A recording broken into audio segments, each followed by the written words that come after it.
Teteh, kalau kita membaca lafad hadis, ya, lafad hadis, tetapi kita tidak tahu artinya, apakah ketika membacanya kita akan tetap mendapatkan pahala atau tidak? Masya Allah. Ya, bagus sekali ini pertanyaannya. Bagus sekali.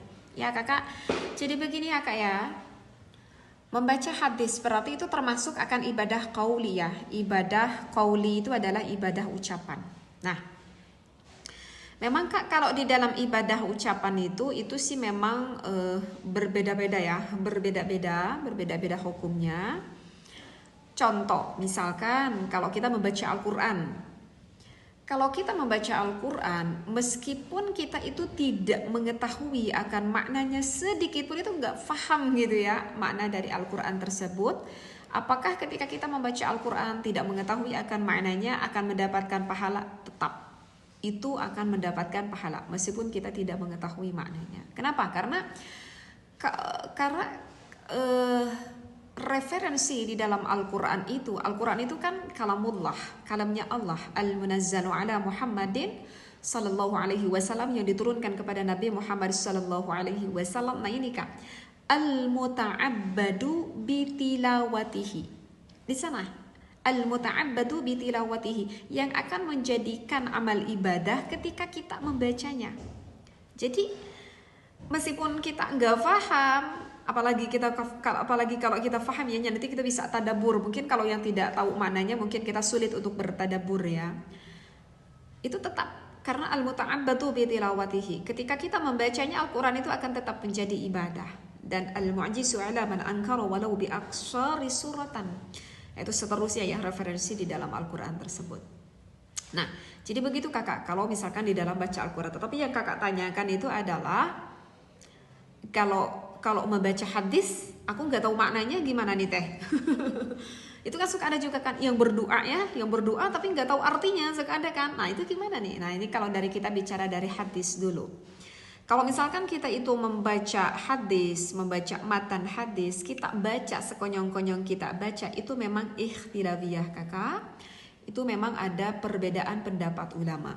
Ada sebagian ulama yang mengatakan kalau kita sekonyong-konyong hanya baca hadis saja, kemudian teman kita mendengarkan yang kita lantunkan hadis tersebut, ada sebagian ulama yang mengatakan itu tidak menjadi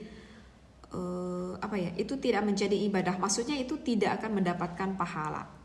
Ini yang disampaikan oleh Ibnul Imad ya, oleh Ibnul Imad.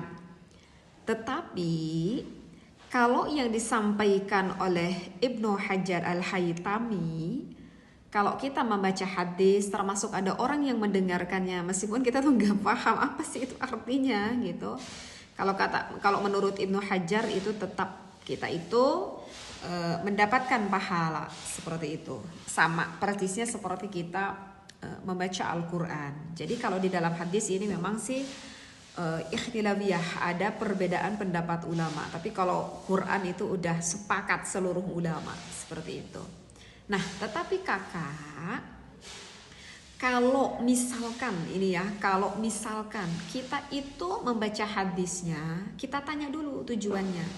Kalau kita membaca hadisnya bertujuan dikarenakan sedang bertolabul ilmi, karena tujuannya aku ini, ya misalkan contoh kayak seorang santri gitu ya, lagi nalar hadis gitu ya, karena memang itu di dalam metode pembelajaran. Berarti tujuannya untuk apa? Tujuannya untuk ta'alum, tujuannya untuk belajar. Nah, jika kita membaca hadis tersebut bertujuannya untuk belajar, atau misalkan aku nih bukan santri teh, aku mak-mak biasa, ibu-ibu biasa gitu ya, tapi aku sengaja membaca hadis itu karena aku tuh saking cintanya gitu kepada baginda Nabi Muhammad Sallallahu Alaihi Wasallam, masya Allah, saking cintanya. Jadi tujuan aku itu untuk mengagungkan baginda Nabi Muhammad Sallallahu Alaihi Wasallam dengan cara membaca hadis ini, misalkan. Padahal aku nggak ngerti maknanya, tapi ya Allah, ini hatiku ingin mengagungkan baginda Nabi Muhammad. Itu kan tujuannya seperti itu. Atau misalkan aku tuh bertujuan karena ingin menyambung sanad, misalkan seperti itu ya. Atau apa lagi ya tujuannya, misalkan. Nah, jika tujuan seperti itu itu sepakat para ulama menghukuminya, kita tetap akan mendapat pahala.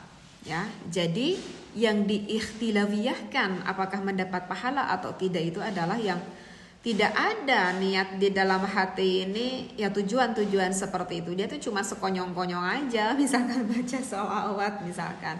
Nah kalau itu tadi ada ikhtilafiyah ya, tapi kalau tujuannya seperti barusan yang Teteh sampaikan, ya itu semua para ulama sepakat akan mendapatkan, jelas akan mendapatkan pahala.